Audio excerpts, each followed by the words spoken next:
세상에 떠도는 기묘한 괴담들. 첫 번째 이야기, 대구 수성구 만촌동 아파트에서 실제로 겪었던 실화괴담.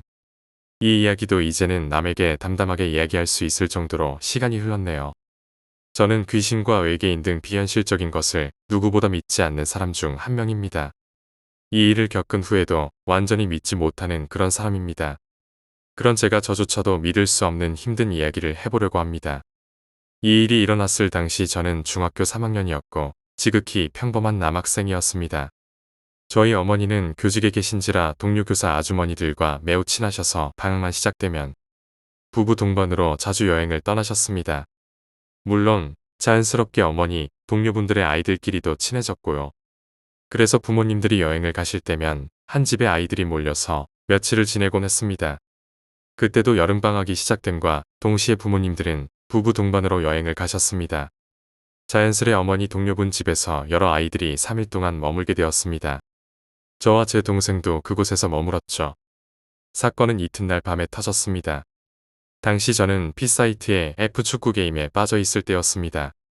오전에 놀다가 그 집에 들어가니 우리 중 가장 나이가 많은 누나가 "우리 오늘은 밖에서 저녁 먹자. 나가자."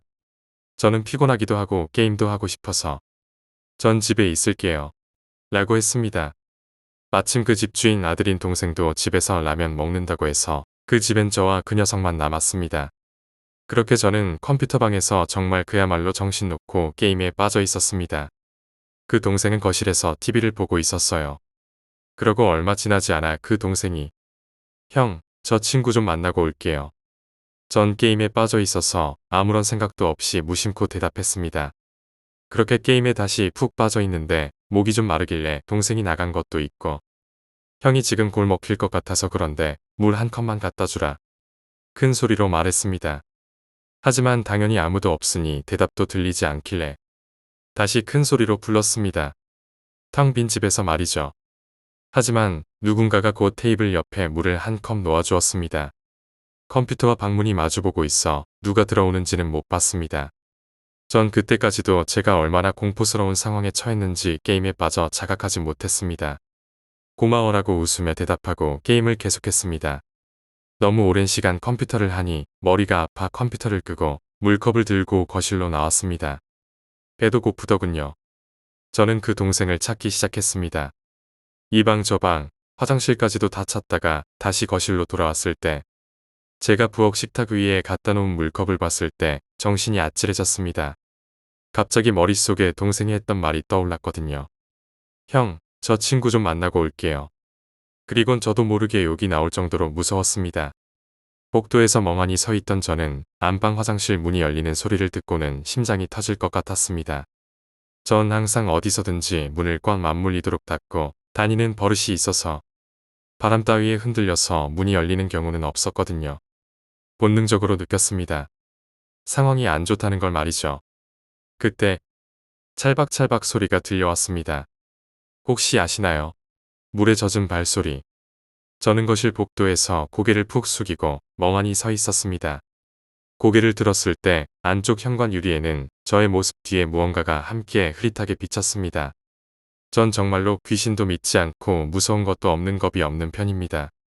하지만 그땐 당시 제 키가 170을 조금 넘을 때였는데 제 뒤로 비치는 그 형체는 언뜻 보기에도 2m는 넘어 보였습니다. 분명히 사람의 형상이지만 뚜렷하게 보이진 않고 사지를 축 늘어뜨리고 서 있는 검붉은 형체. 전 넋을 놓고 이 상황이 무슨 상황인지 판단하려 애썼습니다. 그리고 결국 생각해낸 건 도망이었습니다. 속으로 셋만 세고 뛰자고 생각하고 머릿속에선 수도 없이 뛰어서 문 열고 도망치는 걸 연습했습니다. 그렇게 마음을 다잡고 마음속으로 "하나, 둘, 셋" 하고 외쳤고 저는 걸음을 떼는 순간 심장이 멎는 줄 알았습니다. 셋을 세고 뜀박질을 시작함과 동시에 뒤에서 두두두. 저는 발 다름질 소리가 그렇게 무서운 줄 처음 알았습니다.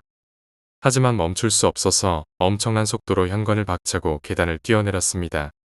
그 순간에도 뒤에서 들리는 발소리는 끊이지 않았습니다. 그렇게 정신없이 뛰어내리기를 하다 정신을 차렸을 땐 이미 발소리는 들리지 않았습니다. 전 7층이었고 맨발이었습니다. 그렇게 아파트 벤치에서 맨발로 한참을 애들이 오길 기다렸습니다. 얼마 후 애들이 오자 있었던 일들을 이야기했고 어린아이들은 무섭다고 울고불고 형 누나들은 너 미쳤어? 왜 애들 놀라게 그런 장난을 쳐? 라며 화를 냈습니다. 하지만 저도 미칠 것 같았기에 진짜라니까 그럼 올라가봐 라고 짜증을 냈고 전 그 말을 하면서도 겪은 일이 환상이길 바랐습니다. 현관문을 열고 거실 복도에 들어섰을 때 모두 그대로 얼어붙고 말았습니다. 대충 봐도 커다란 떼구 정물 발자국이 남아 있었고 집주인인 아들 형제는 넋이 나간 표정이었습니다. 저 동생은 다음 날 바로 친척 집으로 옮겨갔고 그 집 형제는 부모님이 돌아오셨을 때 겪은 이야기를 말씀드렸습니다. 그리고 그때 그 집에 있던 아이들 모두가 같은 말을 하는 것을 들으시고는 믿지 않으셨지만 결국 이사를 가게 되었습니다. 지금도 귀신을 믿지 않는 저로서 이 글을 읽으시는 많은 분들이 믿기 힘들 거라 예상은 됩니다만 2009년 8월 대구 수성구 만촌동 이매장 건너편 M아파트에서 실제로 저와 12명의 사람들이 겪은 일입니다. 두 번째 이야기, 엘리베이터에서 만난 그림자. 제가 아파트 살며 겪은 정말 무서운 일입니다. 전 16층 9호에 살고 있습니다. 저희 부모님이 어릴 적부터 예의를 중요하게 생각하셔서 같은 아파트에 사시는 동네 분들이나 어르신들을 보면 인사를 합니다. 그래서 저희 동네 아파트 안에서는 발이 넓은 편입니다. 특히나 저희 이웃집인 17층과 15층에 사시는 분들과는 더욱더 친한 편입니다. 참고로 저희 아파트는 계단형 아파트로 이호수가 한 층에 있고 마주보고 있습니다. 15층의 9호엔 저희 부모님과 연배가 비슷하신 분들과 저보다 3살 많은 형이 살고 있고 10호엔 올해 68 되신 할머니 한 분이 살고 계십니다.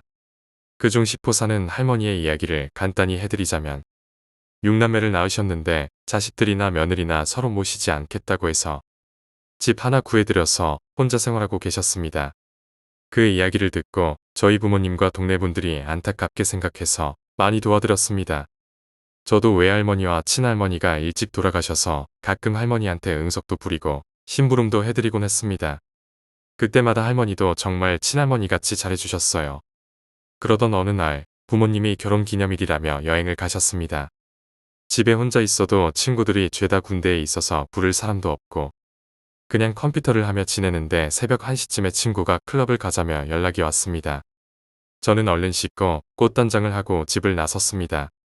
저희 아파트 엘리베이터는 보통 정도의 크기의 입구 정면엔 거울이 없고 안쪽 사이드에 2개가 붙어 있습니다. 가끔 제 얼굴이 수십 명으로 늘어나는 걸 보면 섬뜩하긴 했죠. 집을 나서서 엘리베이터를 타서 거울을 봤습니다. 집에서도 머리를 만졌지만 마음에 안 들어서 다시 만지려고 하고 있는데 띵 소리와 함께 엘리베이터가 15층에서 멈췄습니다. 제 온 신경은 머리에 꽂혀 있어서 곁눈질로 문 밖을 보니 아무도 없었습니다. 다시 제 머리 세팅하기에 바빠 머리를 만지고 있는데 문이 계속 닫히질 않는 겁니다. 뭔가 싶어 밖을 보았는데 심장이 덜컥 내려앉는 줄 알았습니다. 15층 할머니께서 한쪽 손으로 엘리베이터 문에 있는 닫힘 방지 발을 누르시고 나머지 손은 반대편 벽을 짚고 서 계시더라고요. 너무 놀랐는데 혹시 어디가 불편해서 못 타시나 하는 생각에 열린 버튼을 누름과 동시에 할머니 어서 타세요라고 말했습니다. 하지만 할머니는 아무 말도 하지 않았습니다. 그냥 저를 계속 화난 표정으로 쳐다보고 계셨습니다. 아무리 친한 할머니지만 오늘은 다른 사람 같았습니다. 거기다 새벽 2시 정도에 엘리베이터가 열린 상태로 그러고 있으니 정말 섬뜩하더라고요. 그때 할머니께서 쓱 고개를 돌려 본인 뒤쪽을 보시고 다시 쓱 고개를 돌려 제 왼쪽 편을 보더니 하시는 말씀이 됐어, 어여가 하시더라고요. 정말 등골이 오싹하다라는 말을 그때 제대로 느꼈습니다. 그렇게 엘리베이터에서 내리자마자 아파트 앞에서 택시를 잡고 기다리던 친구에게 말했더니 친구도 무섭다고 해서 얼른 분위기 바꾸자며 클럽을 갔습니다. 도착하자마자 모든 걸 잊고 정말 신나게 놀았습니다. 그렇게 밤새 놀고는 아침 9시쯤 집에 들어가려 하는데 아파트 입구에 앰뷸런스가 한 대 서 있고 동네 분들이 전부 나와 계셨습니다. 무슨 일이냐고 여쭤봤더니 15층에 사시는 할머니가 어젯밤에 돌아가셨다는 겁니다. 이건 나중에 들은 이야기인데 할머니 첫째 아들이 교통사고로 사망하셨다는 이야기를 듣고 놀라 심장마비로 돌아가셨다고 하는데 새벽에 엘리베이터에선 왜 그러셨는지 아직까지도 의문입니다. 아니면 애초에 제가 본 게 할머니가 맞는지도 잘 모르겠네요. 세 번째 이야기, 보라색 소녀의 비밀. 이야기를 사람들에게 하면 확실히 그 이야기 엄청 무섭지만 진짜 있던 일이야 하고 반문하곤 한다. 차라리 귀신이 나오는 이야기가 오히려 현실감 있게 느껴질 정도기 때문이겠지. 이것은 내가 실제로 체험한 기묘한 이야기다. 내가 초등학교 5학년이던 해 어느 아침, 평소처럼 집 근처에 사는 친구 둘과 함께 등교길을 걷고 있었다. 한동안 이야기하면서 걷고 있는데 시야의 앞에서 걸어가는 여자아이 2명이 들어왔다. 한 명은 나와 같은 반 아이고 다른 한 명은 다른 반 여자아이였다. 나는 같은 반 여자아이에게 시선이 못 박혔다. 온몸이 새뽀랗게 물들어 있었으니까. 새빨갛다거나 새파랗다거나 샛노랗다는 말은 있지만 새보라색이라는 말은 없을 터이다. 하지만 내가 본 것을 그대로 말하자면 머리카락 끝부터 온몸에 걸친 옷, 신발까지 그야말로 온몸이 보라색 페인트라도 뒤집어 쓴 양 새뽀랬다. 평소 그런 괴상한 꼴을 하는 아이도 아니고 평범한 여자아이다. 평소였다면 저것 봐 하고 친구들에게 말을 꺼냈을 텐데 어째서인지 그날은 왠지 말해서는 안 된다고 할까 말하고 싶어도 말하지 못했다. 입을 열었다가는 나도 모르는 공포가 덮쳐올 것 같은 마치 가볍게 가위에 눌린 것 같은 알 수 없는 불쾌감이 나를 감싸고 있었다. 나와 함께 걷고 있던 친구 2명도 확실히 그 새뽀란 여자아이가 시야에 들어올 터였다. 하지만 아무 말도 하지 않고 가리키거나 하지도 않는다. 평범하게 게임 이야기 같은 걸로 신을 내고 있다. 그리고 어느덧 앞에서 걷고 있던 그 아이들을 따라잡을 만큼 가까워졌다. 친구들은 여전히 알아차리지 못한 것 같았다. 이상하다. 스쳐 지나가는 순간 여자아이의 얼굴을 보았다. 졸도할 뻔했다. 피부색까지 새뽀랬다. 얼굴 피부, 팔 피부, 다리 피부 모두 다. 나도 모르게 비명을 지르자 여자아이 2명은 안녕하고 인사를 해왔다. 같이 걷던 친구들이 대답을 해준다. 나만 혼자 오그라든 듯한 얼굴을 하고 있다. 역시 너무 이상하다. 누구 하나 저 여자아이가 온몸이 새뽀랗다는 걸 전혀 알아차리지 못하고 있다. 너 왜 놀라는 거야? 친구들이 이상하다는 표정으로 묻는다. 몰래카메라인가 싶을 정도였지만 아무리 그래도 이 정도까지 정성을 들여 몰래카메라를 할 이유가 없다. 그 순간 처음으로 나 말고 다른 사람에게는 보이지 않는 거라고 깨달았다. 몰래카메라가 아니라는 건 교실에 들어서자 더욱 확실해졌다. 다른 아이들도 그 아이가 보라색이니 하는 말은 한마디도 없이 평범하게 대화하고 있었으니까.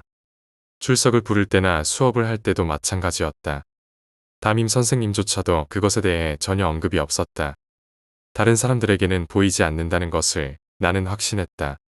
그날 내 머릿속에는 종일 물음표만이 가득했다. 수업 중에도 전혀 집중을 할 수 없었고 쉬는 시간이나 점심시간에도 마찬가지였다. 저 아이는 왜 보라색일까 하고 다른 아이들한테 물어보면 될 텐데 싶겠지만 아까도 말했듯 그럴 수가 없었다. 형언할 수 없는 이것에 가까이에서는 안 된다는 본능적인 꺼리낌을 느끼고 있었으니까. 하물며 당사자인 여자아이에게 직접 물어보겠다는 건 가능할 리 없었다. 그리고 학교 직전 청소 시간. 그룹으로 나뉘어 학교 이곳저곳을 청소하게 된다. 우리 그룹이 담당한 곳은 학교 건물 뒤뜰 쪽 거스름한 구석이었다. 그 보랏빛 여자아이도 같은 그룹이었다.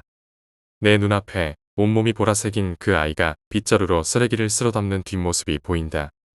주변에는 나와 그 아이밖에 없었다. 물어보려면 지금 밖에는 기회가 없다. 형언할 수 없는 꺼림칙한 기분이 말을 막아세워 질문을 건네려 해도 입이 잘 움직이질 않았다. 그리고 마침내 호기심이 공포심을 넘어섰다. 과감히 그 여자아이에게 다가가서 어째서 오늘 온몸이 보라색이야? 하고 물었다. 그 순간 여자아이가 몸 전체를 나에게 돌리더니 눈알이 튀어나올 듯 눈을 치켜뜬 채 턱이 빠지도록 입을 벌리고 절규했다. 평소 그 아이라고는 생각할 수 없는 귀신 같은 모습으로 새뽀란 절규를 내뱉는다.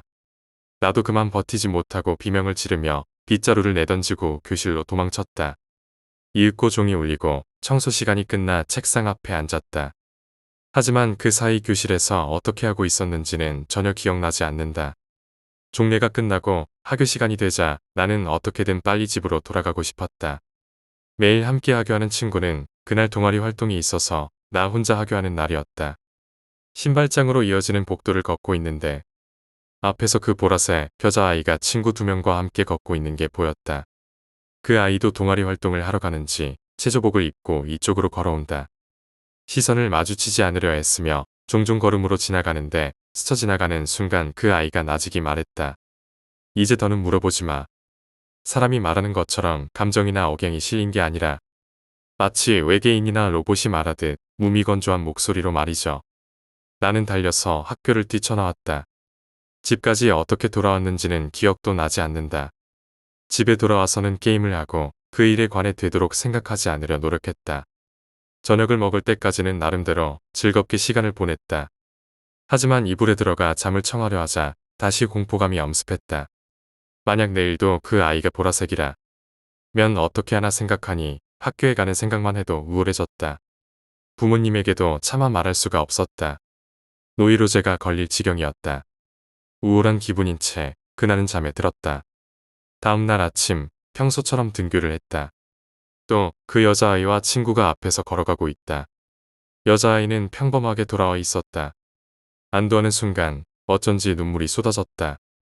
같이 등교하던 친구들에게 놀림받으면서도 기뻐서 한동안 눈물이 멈추질 않았다. 여자아이와 지나치는 순간 아직도 조금 무서워하며 얼굴을 바라보았지만 피부색도 정상으로 돌아와 있었다. 안녕하고 평범하게 인사를 나눴다. 그 후 졸업할 때까지 그 아이가 다시 온몸이 새뽀랗게 보인 적은 한 번도 없었다. 그날 일도 두 번 다시 물어보지 않았다. 도대체 그날 내가 본 것은 무엇이었을까? 이제 더는 물어보지 말라는 것은 적어도 그 아이 자신은 보라색이 됐다는 걸 자각하고 있었다는 것일까? 그 말은 생각만 해도 트라우마가 될 정도라 그 이후에도 가끔 꿈에서 나오곤 했다. 겨우 최근 들어서야 환경과 가치관이 변하고 시간도 흘러 그간 아무에게도 털어놓지 못하다 꺼내놓을 수 있게 된 이야기다. 보라색이 되었던 그 친구도 지금은 결혼해서 행복하게 살고 있다고 다른 친구에게 전해 들었다. 지금도 거리를 걷다 가끔 흰머리를 보라색으로 물들인 할머니를 보거나 하면 깜짝깜짝 놀란다. 엑스맨 영화가 나왔을 때도 미스틱인가 하는 온몸이 새파란 여자 캐릭터를 본 순간 그 트라우마가 되살아나 결국 중간에 영화관을 뛰쳐나왔을 정도다. 네 번째 이야기, 야마가타 산속에서 만난 정체불명의 가족. 산속을 거니는 게 취미라 길도 없고 사람도 없는 산나무를 캐러 가는 산에 자주 간다. 그래서 종종 이상한 것도 보게 된다. 새하얀 영양이나 어른 크기를 훌쩍 넘는 독수리나. 하지만 가장 놀랐던 건 그거였다. 가족이 다 같이 있던 것. 결코 사람이라곤 있을 수 없는 산속에. 평일 오후였는데 그날은 미야기, 야마가타, 아키타 세 개의 현의 경계를 따라 걷고 있었다. 커다란 너도밤나무가 빽빽하게 자란 숲이라 어둑어둑한 것치고는 편한 길이었다. 그렇다고는 해도 길이 있는 것도 아니라 산나물 캐러 다니는 동네 사람이나 나처럼 GPS 장비를 갖추고 온 사람이 아니고서는 들어오기도 힘든 곳이다. 그렇게 작은 산등성이를 따라 걷는데 산등성이 아래 흐르는 작은 골짜기 옆에 사람이 서 있는 게 보였다. 계류낚시라도 하는 건가 싶었다. 하지만 금세 의아해졌다. 한 사람이 아니라 4명이서 강가에 서 있던 것이다. 거리는 100m 좀 넘게 떨어져 있었기에 확실히 알 수는 없지만 그래도 사람이 넷 있다는 건 확실했다. 개중 둘은 어린아이인 듯했다. 머릿속에 가족끼리 동반 자살하려는 건가 하는 생각이 들었다. 하지만 그렇다 하더라도 굳이 이런 곳까지 올 이유가 없다. 애시당초 어린아이가 걸어오기도 어려운 길이고 조금 무서웠지만 손에 든 쌍안경으로 살펴봤다. 4사람은 나를 등지고 서 있었다. 2명은 역시 어린아이였다. 나머지 2사람은 어른이고 남자와 여자인 듯했다. 얼굴이 보고 싶어 잠시 들여다보고 있었지만 전혀 움직임이 없었다. 누가 장난으로 마네킹을 거기 세워놓았는가 싶었다. 나는 다가가 확인해보기로 했다. 혹시 진짜 일가가 동반 자살하려는 거라면 멈춰야 한다고 생각했으니까. 사람이 있다는 걸 알아차리면 도망치거나 강에 뛰어들까봐 조심스레 다가갔다. 바로 근처까지 다가가서야 알아차렸다. 정말 마네킹이었다. 어른 마네킹 둘과 아이 마네킹 둘의 옷을 입혀 누군가 거기 세워둔 것이다. 황당한 것과 동시에 소름이 끼쳤다. 이런 짓을 한 녀석이 있다면 그건 분명 제정신은 아닌 녀석일 테니까.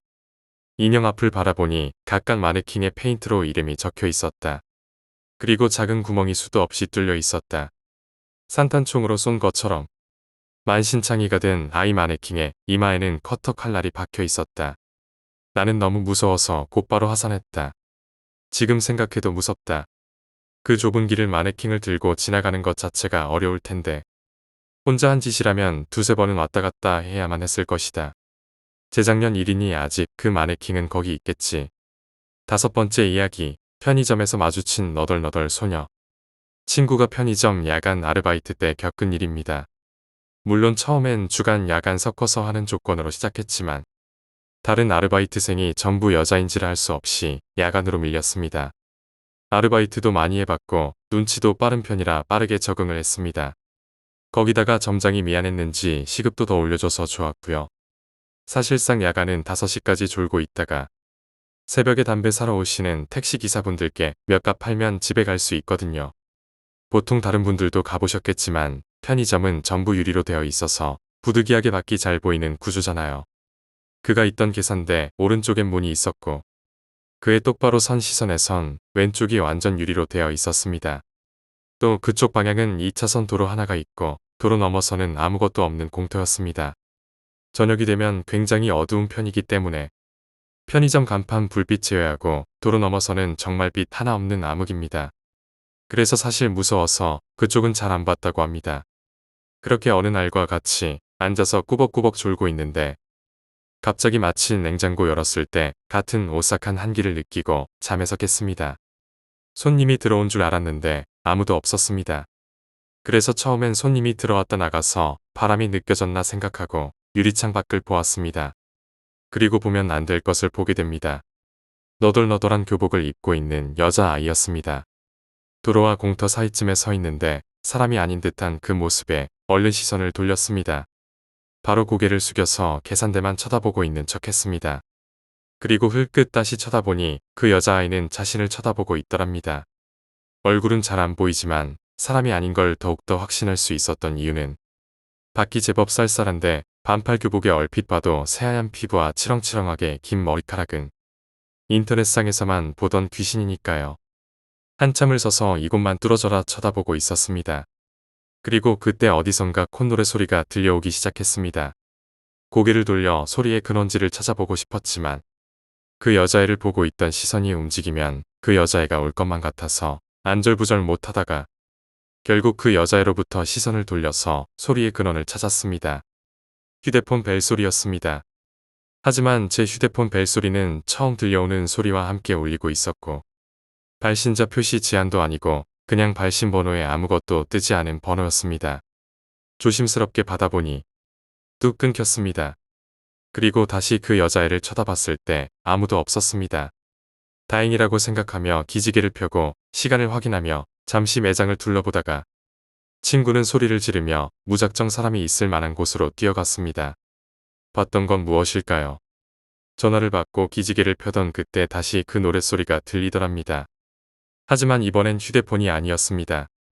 혹시 편의점에서 사각지대 감시용으로 달아놓은 둥근 거울 아세요?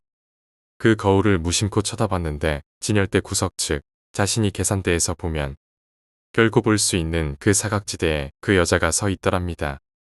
그 여자도 거울로 자신을 보며 콧노래를 흥얼거리고 있더랍니다. 여섯 번째 이야기. 신내린 무당 친구와 분신사바의 비극적 결과. 이 이야기는 내가 중학생 때부터 친하게 지내는 친구 이야기야. 미리 이야기하자면 얘는 신기가 있어. 지금은 신내림을 받아 무당이야. 얘는 중학생 때부터 유명했어. 이유는 뻔하겠지만 귀신을 본다는 것 때문이었어. 신기가 굉장히 강했으니 귀신을 보는 게 당연했던 거야. 근데 얘가 신기가 강하니 당연히 무속인 집안이라고 알 수 있는데 두 분 모두 평범하게 식당을 하고 계셨어. 신내림은 꼭 무속인 집안이 아니라도 가능하다는 걸 처음 알았어. 아무튼 내가 이놈과 친해지게 된 계기는 내 가위 눌림 때문이었는데 내가 가위 눌림이 정말 잘 눌리는 편이야. 아무튼 지금 이야기는 얘가 개입되어 있는 분신사바 이야기야. 다들 어렸을 때 한 번쯤은 해봤을 거야. 나도 예전에 얘랑 있을 때 뭐 모르고 분신사바 한 번 했다가 죽을 만큼 맞은 적이 있어. 하루는 친구와 학교에 등교했는데 반에서 애들이 와그럭을 모여서 뭘 하고 있더란 거야. 그래서 뭐 하나 싶어서 애들 근처로 가려고 했는데 도저히 애들 근처에 다가갈 수가 없더래. 그때 모여있던 애들 위로 영가들이 한두 명도 아니고 모여있던 애들 숫자만큼 모여서 킥킥거리고 있더란 거야. 어린 나이에 너무 놀랐대. 아무리 신기가 있고 귀신을 보는 게 일상이라지만 그만큼의 숫자의 귀신들이 우글우글거려서 킥킥대고 있으니까 말야. 그래서 친구가 너무 무서워서 덜덜 떨면서 떨어지지 않는 발걸음을 억지로 한 걸음씩 떼면서 애들 있는 곳으로 다가가니까 모여있던 영가들 중 한 놈이 고개를 돌리더래. 그리고 친구와 눈이 딱 마주친 거야. 그리고 동시에 시익 웃는 영가와 함께 모든 영가의 시선들이 친구에게로 향하더래. 깜짝 놀라서 비명을 지르며 도망갔는데 그 소리에 놀란 애들이 분신사발을 하다가 펜을 놓쳐버린 거야. 제대로 끝내지 못한 거야, 분신사발을. 그렇게 도망쳤다가 숨 좀 돌린 친구가 다시 교실로 갔는데 그때 분신사발을 하고 있던 아이들의 따가운 눈총이 따갑더래. 네가 비명을 질러서 펜을 놓쳤으니 어떻게 할 거냐며 애들이 막 뭐라 하는데 오히려 친구가 걔들 보고 이런 건 도대체 어디서 배워와서 하냐며 다들 큰일 나고 싶냐고 막 소리를 질렀대. 오히려 얘가 소리를 막 지르니까 다른 애들이 더 당황한 거야. 안 그래도 학교에서 귀신 보는 아이로 유명한 애니까 뭔가 섬뜩하더래. 그와 동시에 친구가 분신사발을 하던 A와 B를 가리키면서 너네 두 명 조만간 큰일 날 거야. 이런 말과 함께 그냥 집으로 돌아왔대. 겁만 주고 오다니 참 나쁜 녀석이지. 그리고 진짜로 분신사발을 하던 A와 B를 사고를 당하게 됐어. A는 집으로 돌아오는 길에 아파트 단지 2층에서 떨어진 화분에 머리를 맞고 B는 미끄러질 수 없는 집 계단에서 미끄러져서 굴렀는 거야. 다행히 크게 다치진 않았지만 내 친구 말대로 큰일이 난 거잖아. 그렇게 학교에서 재미로 분신사발을 하는 애들이 없어졌어. 그리고 나와 몇 명을 제외하고는 친구도 없는 왕따가 되어버렸어.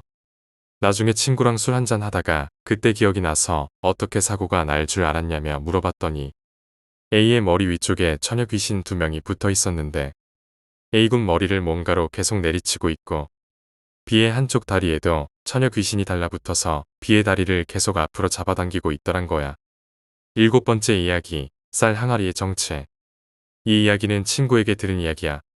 친구 A는 담력이 굉장히 강해. 어지간히 무서운 거든 코웃음밖에 줄 수 없을 정도로 굉장히 담이 강한 친구야. B는 담력도 강한데 오컬트, 미스터리 쪽에 관심이 굉장히 많아. 자기 담력이 세니까 오히려 이런 걸 더 찾고 즐기는 것 같아. 그러던 중 B가 우연히 폐가 한 군데를 알게 된 거야. 폐가 체험, 다들 알 거야. 하면 안 되는 위험한 호기심 중 하나라는 걸.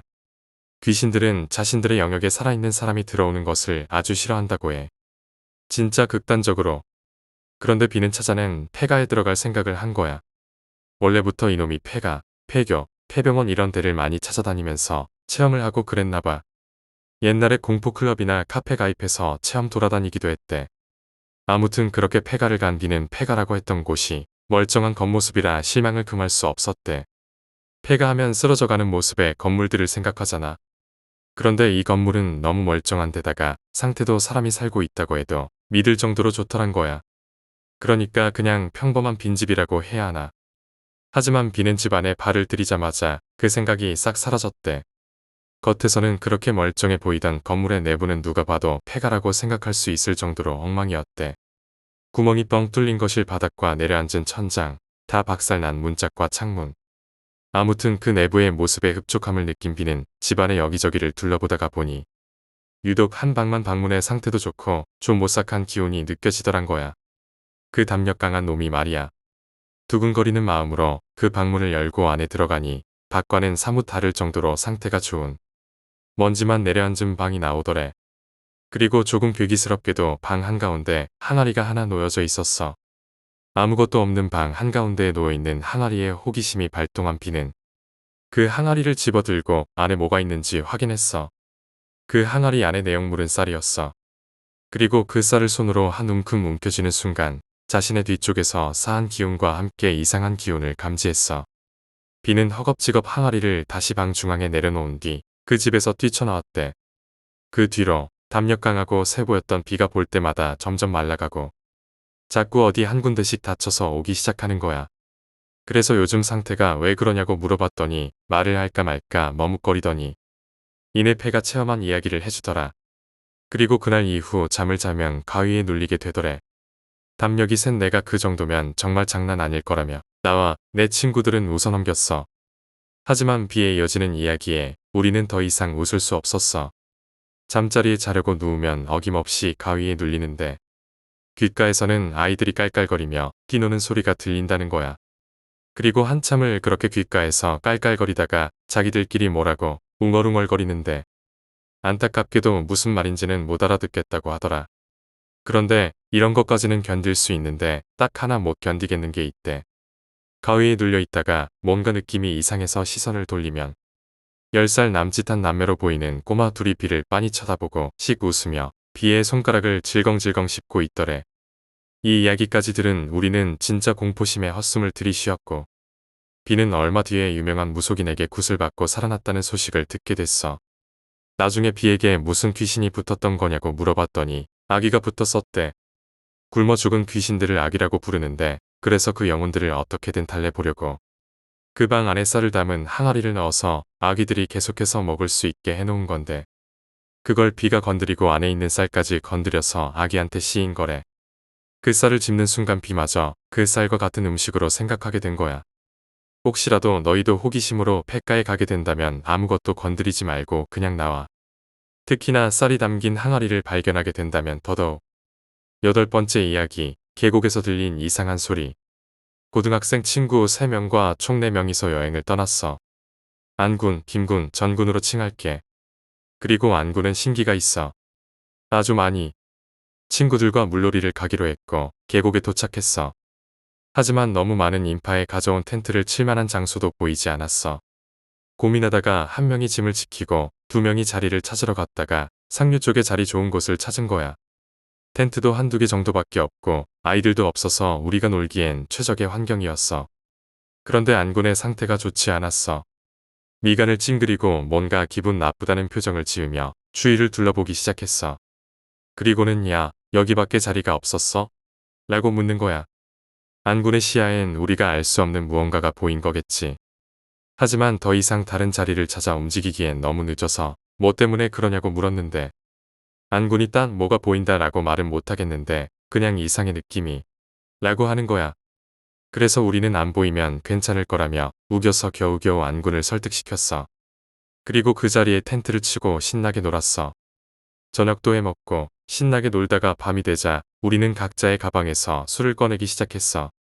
소주며 맥주 등등이 각자의 가방에서 모습을 드러냈고 바로 술자리로 이어졌어. 그렇게 부어라 마셔라 하다가 김군과 전군은 뻗고 안군과 나만 남았어. 김군과 전군은 텐트에서 잔다며 안으로 들어갔고 나와 안군은 어렵게 가져온 술인데 조금 더 마시자며 잔을 기울였어. 그렇게 한창 술을 마시다가 문득 궁금해져서 안군에게 물었어. 아까 왜 그랬냐고 말이지. 내 물음에 안군은 잠시 골똘히 생각해보더니 이내 대답해줬어. 그냥 누가 이리 와라고 하는 소리가 들렸을 뿐이야. 그 말이 얼마나 섬뜩했냐면 술이 다 깰 정도였어. 하지만 안군은 대수롭지 않다는 듯이 나쁜 귀신은 아닐 거야. 나쁜 귀신이었으면 아까 우리가 놀 때 해코지 했을 테니까. 하여튼 우리는 그렇게 한참을 더 마시다가 늦은 새벽에 텐트로 돌아가서 잠들었어. 걱정과는 달리 아무 일도 없었고 귀신보다 무서운 숙취가 왔어. 2박 3일 일정으로 왔던 우리는 또 놀기 시작했어. 더불어서 김군과 전군의 활약으로 다른 텐트의 여대생 누나들과 함께 놀았어. 그렇게 여대생 누나들과 놀다가 각자 텐트 가서 잘 자다가 김군이 부스스 일어나는 거야. 김군과 같은 이불을 덮었던 나는 그걸 느끼고 깨고 말았거든. 어디 가냐고 했더니 볼일 보러 간다고 하더라. 그렇구나 하고 다시 잠을 청하는데 이상하게 잠이 안 오는 거야. 그렇게 눈을 감고 있는데 첨벙 뭔가가 물에 빠지는 소리가 들렸어. 그것도 상당히 부피가 있는 소리였거든. 그 소리에 깜짝 놀라서 벌떡 일어났어. 혹시나 김군이 술이 덜 깨서 빠졌을 수 있으니 애들을 다 깨워서 김군을 찾으러 나갔거든. 아니나 다를까 김군이 물에 빠져서는 허우적대고 있는 거야. 그 광경에 놀라서 벙쪄 있는 우리들 중 가장 먼저 정신을 차린 건 안군이었어. 안군은 급하게 계곡 쪽으로 갔더니 바로 물에 뛰어들었어. 사실 다들 알 거야. 물에 빠진 사람 구하러 가는 사람들은 직접 구하러 가면 같이 죽을 확률이 더 높다는 걸. 그런데 안군이 계곡으로 뛰어들어서 김군이 있는 데까지 갔는데 물 높이가 안군의 가슴까지밖에 안 오는 거야. 그때 당시에 안군이 키가 175였으니 수심이 130 정도밖에 안 되는 거지. 그렇게 김군을 물 밖으로 끌고 나온 안군은 아직도 정신을 못 차리고 있는 김군의 따귀를 여러 차례 후려쳤어. 잠시 뒤에 정신을 차린 김군을 보고 우리는 안도의 한숨을 쉬었어. 그런데 김군은 정신 차리자마자 주위를 황급히 둘러보더니 에이 누나는 우리와 밤에 같이 놀던 누나 중 한 명의 이름을 부르며 주위를 둘러보는 김군의 모습에 우리는 정신 차리라고 했어. 잠시 후 진정이 된 우리는 대체 어떻게 된 일이냐며 김군에게 따지고 들었어. 까딱하면 친구 하나를 잃을 뻔했으니 말이야. 그리고 전군이 누나들 텐트에 가서 A 누나 포함해서 전원이 다 있다는 걸 확인하고 오자 김군의 표정이 새파랗게 질리더니 이내 자신이 왜 물에 빠졌는지 이야기를 하기 시작했어. 밤에 볼일을 보기 위해 김군은 텐트에서 나와 볼일을 보는 곳으로 가고 있었어. 그리고 시원하게 볼일을 보던 도중 무심결에 계곡 쪽으로 시선을 돌렸는데 김군이 빠졌던 그 위치에 사람 팔 하나가 나와 있더래. 그래서 누가 물에 빠졌나 싶어서 사람을 부르러 가려는데 그 팔이 있던 곳에서 A 누나가 나오더란 거야. 허우적거리면서 물에 빠진 것 같은 모습에 김군은 앞뒤 안 가리고 계곡으로 뛰어들었다는 거야. 우리는 미쳤다며 너 그러다가 너도 죽으면 어쩌려고 했냐며 사람을 왜 안 불렀냐고 다그쳤어. 그랬더니 김군의 말로는 머릿속으로는 사람을 불러야 된다고 생각했는데 몸이 제멋대로 뛰어들더란 거야. 막상 뛰어들어왔더니 이상하더래. 물이 자신의 가슴팍밖에 안 오는데 A 누나는 마치 깊은 수심에 빠진 것처럼 미친 듯이 허우적거리더란 거야. 뭔가 이상하다는 걸 눈치채고 몸을 돌려 밖으로 나가려는데 갑자기 누가 발목을 붙잡고 뒤로 확 잡아당기더래. 진짜 사람의 악력이라고는 생각 못할 정도로 양 발목을 꽉 잡힌 김군은 그 얕은 수심에서 빠져 허우적거린 거야. 간단하게 설명하자면 수심은 얕은데 양 발은 바닥에 닿아 있질 않다는 거지. 그렇게 한참을 설명하던 도중에 안군이 조용히 입을 열었어. 그럼 누구라도 혼자 나오길 기다렸던 건가? 그때 당시엔 의미를 알 수 없는 말이었는데 지금 다시 생각해보니 안군의 말이 무슨 말인지 알 수 있어. 아마도 말야. 아무나 나랑 한 명만 같이 가자.